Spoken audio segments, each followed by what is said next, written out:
Hey guys, Link coming back at you with another update to my Arc Lightning build, Stormweaver. I made quite a bit of changes since my last video. I haven't really leveled too much because I've just been testing a bunch of stuff out, and I've been kind of just playing around with the build and how I'm going to scale into late game.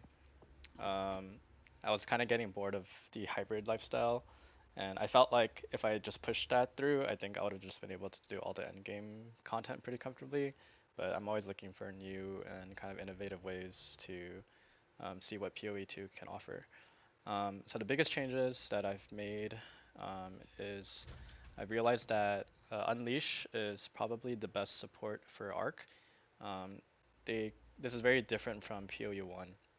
And the way it works is that before Unleash would gain seals, and then I believe when you're constantly casting it, it wouldn't even gain seals, so you have to wait for it. But the way it works in PoE 2 is that you can cast it, and you'll see the stacks go up. So you have two Unleash stacks, but while you're casting like this, you'll see the one pop up. So like you'll be doing a one cast, and then when the one pops up, you'll be doing a double cast on the arc. So this is a two arc cast, and then this is going to be a three arc cast once the three seals come up. So this is effectively giving you like a 100% damage more multiplier when all three seals are up, and then a 50% damage multiplier when you only have one seal up.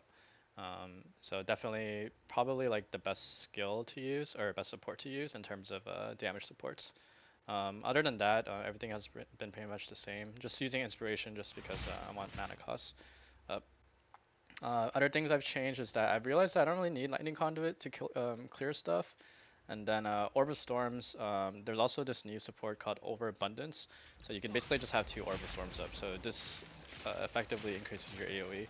And you don't need to get something like Expanse or something like that. That way you can use Expanse for Curse Conductivity, and then Magnified Effect for the Blasphemy support.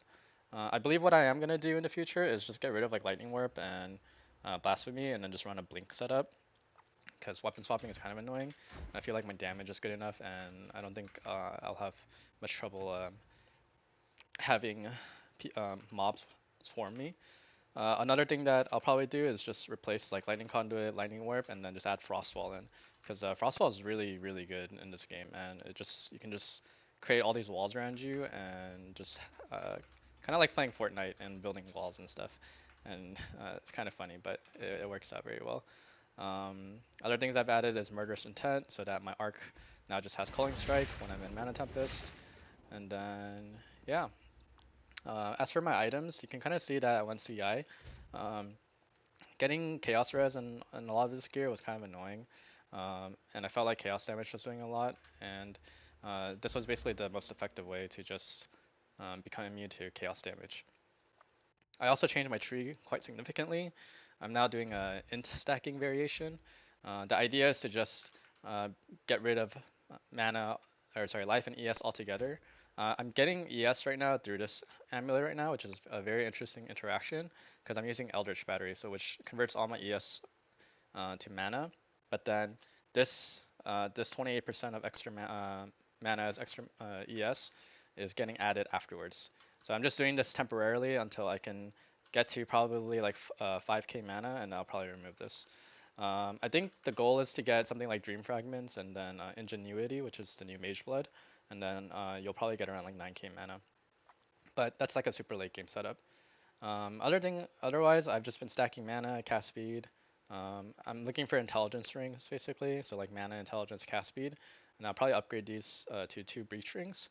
I'm gonna change my chest so that I just have more ES and spirit. Um, my helmet is just mana and ES. Still using the electrocution gloves because they're really good. I got rid of the old unique belt, which was giving me mana recoup. Felt like I didn't need that anymore because it just wasn't taking too much damage. I feel like I'm just dying to one shots, so it doesn't even matter if I have um, the recoup or not, right? So if I'm not having a issue, because recoup is only useful versus the like smaller mobs and smaller hits, but um, and already my mana regen is so high. Like my mana regen is around like 433, so it didn't make any sense for me to do that anymore. So what I did was I just got more mana and some resistances on a belt, and I went with that setup instead. Boots is just mana, movement speed, resistances. I think with the new patch hitting soon, it'll make a lot of my gear more flexible, so I can get more upgrades then. So I'll just wait for that. And then I'm slowly going to be working towards adding all these soul cores in, which is giving increased maximum mana. So the idea now is to just stack int as much as possible, and then use these jewels.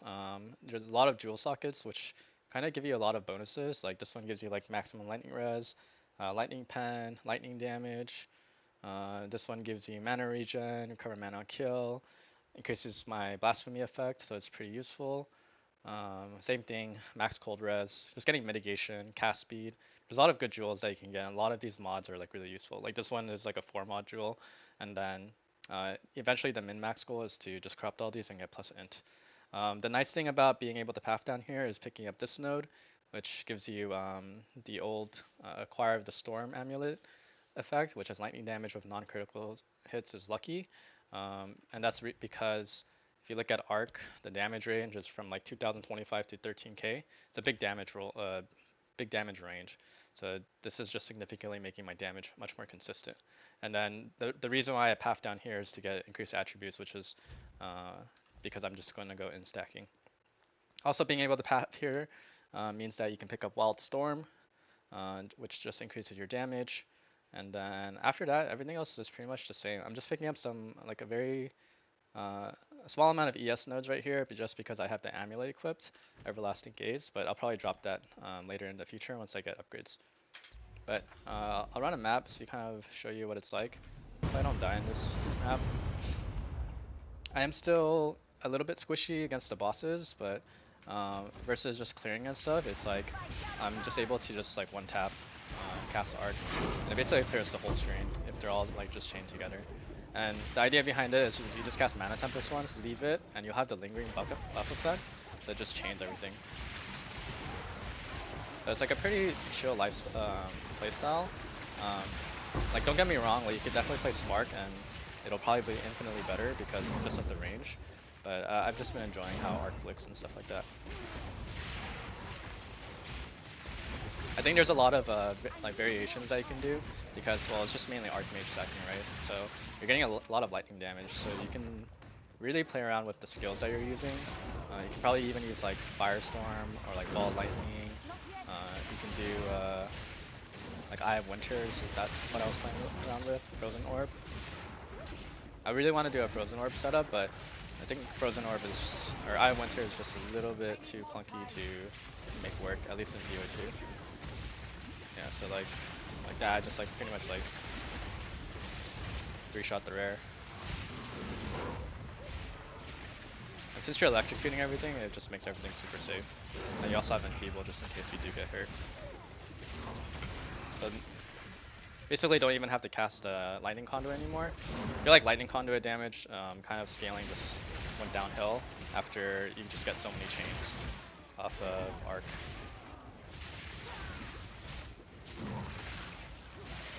So it's not the fastest clearing speed because you do have to cast Arc and you are kind of slow range or low range compared to like something like Spark, right?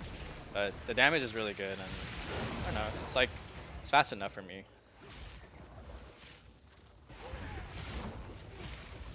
Definitely switching to this setup, you do need some gear, so it's not as easy to just swap unless you make sure you do have like the manifold to support it. So staying with the hybrid setup is definitely something you could just do and just farm until like really like end game items. Right there, I just like 2-shot the rare. The rare down here, but I'll just go fight the boss first. Orb Storm is also really strong, just for the chaining effect. It's a really good skill. And the more mana I get, obviously the more damage I'm gonna get. So it makes upgrades pretty straightforward.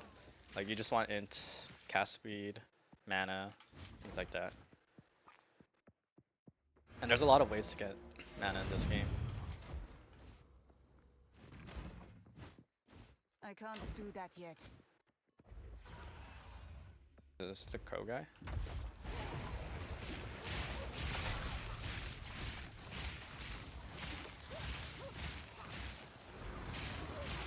Get back here, creature. Oh, interesting. He like actually moves.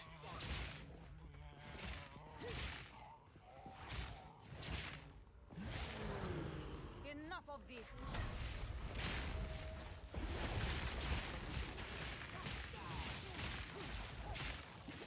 Something you do want to pay attention to is just making sure that your mana pool doesn't go to 0.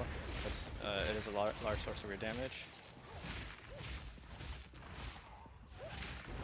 Not taking damage, interesting. Because he's like phased right now.